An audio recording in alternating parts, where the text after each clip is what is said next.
Your souls, your destinies belong to me. Help me. Help me.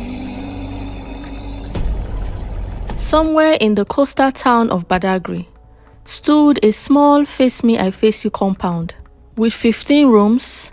Some were single and some a bedroom apartment, lined opposite each other, separated by a narrow corridor where everybody cooked, argued, laughed, and gossiped, and also where children played. The zinc roof rattled whenever harmattan wind passed. The shared bathroom door never closed properly. Buckets, charcoal stoves, and plastic chairs filled the passage. But the compound had a reputation. Tenants lived for years there, some 15 years, some 30 years. Those who had relationships before renting that apartment suddenly had issues in their relationships. Are you breaking up with me? This relationship cannot be over. What is my offense? Those who had planned traveling out were suddenly stuck. Those who looked for children never had hope of getting any the moment they rented that apartment. The only way you can get a vacancy is when any old tenant or sick tenant dies. And when this happens, unsuspecting persons moved in swiftly with their family members. Nobody who moved in progressed, yet no one suspected anything. I collect house rent here as at when due, not 1 second late. You are new tenant, so I don't want any issues. We will do our best, madam.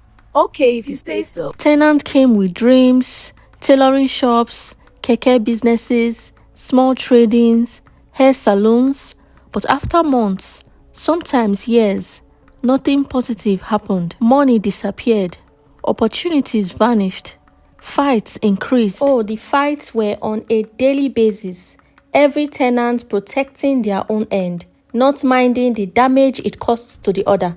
Accusations flying all around. Witch! Liar, you witch! No, you are the witch! Witch! Get out, witch! Witch! Liar! People stayed stuck, suffering under the harsh rules of Mama Rachel, the landlady. You see, Mama Rachel was feared by everyone. She monitored everything that happened in the compound closely. She shouted at tenants for using too much water. Not a single drop of water should be on this floor. Do you know how hard some people find it to get water? Yes, ma. Sorry, ma. Good. She collected rent early, not an hour late, not an hour extra, talk more of a day. And she increased light bills even when there was no constant light, even when it was paid with the rent. Yet, nobody challenged her. Nobody left. Even when they tried, something always happened. Lost jobs, sick children, stolen savings forced them to remain in that compound. Unknown to them, their lives were locked.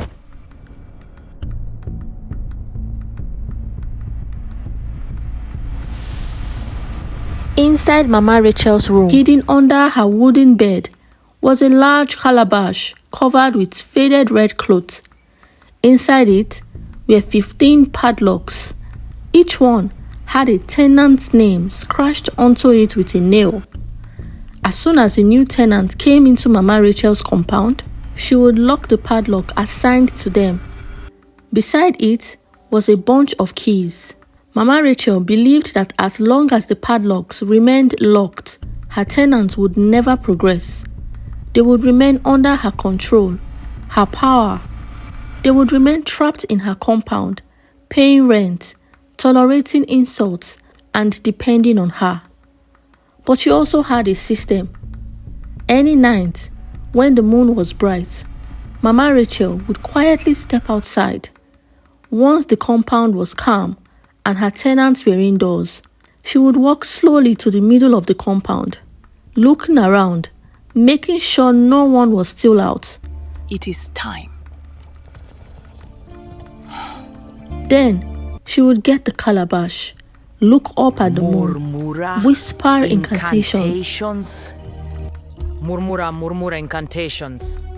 Then, right there, she would select a padlock for a lucky tenant, unlock just that padlock, and she would set them free for a Lala while. cuckoo lala, cuckoo lala. The gods lala cuckoo lala. You are the chosen one, Ojo. As I unlock this padlock, let your blessings flow through.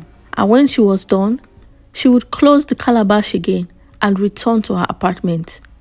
That tenant that was unlocked would suddenly receive good news. What time is it? A debt repaid, a contract So you mean won, I won the contract? After all these years, my God. a business boom, unexpected money. The next day, the lucky tenant would innocently share the good news with Mama Rachel. Mama, God don't bless me, oh. He don't finally answer my prayers. Mama Rachel would smile gently. My pikin, remember me, oh. And they always did. Gifts, money, food, rent paid early. She called it the Day of Grace. She repeated this for years religiously. Tenants after tenants after tenants. The compound stayed under her control. Spirits of the night, heed my call. Let the darkness awaken. The lock is broken. The power is free. Until Amanda came in. Amanda was Mama Rachel's granddaughter and Rachel's daughter. 13 years old, bright, curious, and very beautiful. She came from Benin to spend the holidays with her grandmother. Unlike the tenants, Amanda saw her grandmother as strict but caring. To her, her grandmother was the best grandma in the whole world. She was funny, soft, and caring. Her grandma spoiled her crazy. And for the first time in 5 years, Amanda came alone for holidays in her grandma's house. To her, she felt it would be the best holiday ever. The day she arrived was a beautiful day. She rested and gossiped with her grandmother. She also noticed how dirty the house looked.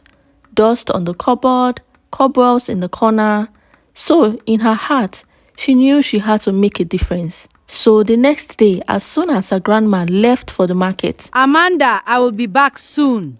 she decided to do something about it. She wanted to make her grandmother proud. So, innocently, she started dusting and cleaning, starting from the sitting room and then moving to the bedroom.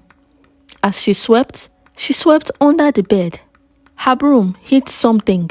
She bent down to check what it was. She found a dusty calabash. She dragged it out, and out of curiosity, she opened that calabash. Inside were rusted padlocks. Many of them, each had a name inscribed on it. Mr. Emeka, Ojo, Auntie Bosse, Sunday Mechanic, Oga Keke, Mama Twins, Room 7, Musa, and so much more. Why do they have names on it? Why is this rusted padlock here? Amanda frowned, not suspecting anything at all. And beside them was a bunch of keys. And out of that same curiosity, she picked one padlock, inserted the key. It clicked open. Click! She laughed softly. To her, it was exciting. She closed it again, then opened it, and then got other padlocks, trying every key in the calabash. Some of the locks she struggled to open them. Then she opened another. Click. Then another. Click. She didn't know these locks controlled lives. She didn't know people's destinies depended on those padlocks. She planned to ask her grandmother if she needed to throw it away. But Mama Rachel had gone to the village market very early that morning and would be back by evening. And she certainly couldn't wait. After all, the locks looked old and had collected dust. So, to her, she thought Grandma wouldn't need this anymore. Amanda sat there in the middle of the room, her broom beside her. One by one, she continued opening the padlocks. Some were stiff, others were easy. She kept opening them carefully. Click, click, click. When she finished, she gathered them and, thinking they were useless junk, threw them into the dustbin outside in the compound. Then she returned to sweeping. By afternoon, things began to change. Room 2 received a phone call. A long-lost brother. Sending money. Room 5 got approved for a shop loan. Room 8 sick child. Improved suddenly. Room 11 sold all her goods in one day. Room 14 had customers dropping off clothes. Room 3 got that Canada visa. And room 4 had a lot of customers who suddenly remembered her. Yes, we can wait. Thank you. This They heat came is into her something. shop waiting for their turns. Good news spread like harmattan fire. People were shouting, God don't remember us, so na miracle, breakthrough, testimony. Every single house in that compound experienced different good news, except house number 1. When Mama Rachel returned from the market, she paused at the gate. Something felt wrong. The compound felt lighter. People were smiling, laughing, packing goods, talking about moving forward. She had felt something while she was in the market and hurriedly returned home, earlier than expected. Her heart began to beat fast. She rushed into her house, then her room, while still trying to understand what was happening. She checked under the bed, cautiously, carefully, suspiciously. The calabash was open, empty, her legs weakened. Amanda! She ran outside as fast as her legs could carry her. There was Amanda, still sweeping. Amanda, where are the things in this calabash? Grandma, I saw a plenty old padlock with names. I opened all to check. I threw them away in the dustbin, and a truck came and took the dustbin. No! You did what? Mama Rachel couldn't believe what she just heard. You mean her padlocks were gone? Forever? Her granddaughter couldn't understand why Grandma was so upset over rusted old padlocks. Mama Rachel screamed, crying. The tenants rushed out. Amanda, you have finished me. Wetin happen, Mama? Amanda, what happened to your grandma? Mama Rachel fell to her knees in the middle of the compound, shaking. They don't free. Una don't free. Amanda, I am finished. What do you mean? Through tears and panic, she confessed everything. The locks, the moon, the day of grace, the years of control. Silence, then chaos. Some tenants started crying. Some shouted angrily. Some were so speechless that all they thought about was leaving the compound immediately. Some lifted their hands, thanking God. All these years, while they struggled to make ends meet, while they put in so much work, Mama Rachel held them down. You wicked Mama, you hold our destiny. We offend you. Jesus, thank you, was heard all over the compound. People ran into their rooms, packing immediately. Within hours, bags lined in the corridor. Buckets disappeared. Stoves packed. Mattresses rolled. One by one, the tenants left. And by that evening, the compound was empty. Mama Rachel began crying, then laughing, then crying again. Her eyes looked empty. She ran out of the compound barefoot, muttering words. Amanda stood frozen, tears streaming down her face. Grandma didn't know. And just like that, within 48 hours of Amanda visiting her grandmother, she saved a lot of people. People's lives turned around for the better. But now, there was no more voices, no cooking, no arguments, no life in the compound that was once filled with people, miserable people. Soon, Amanda left too.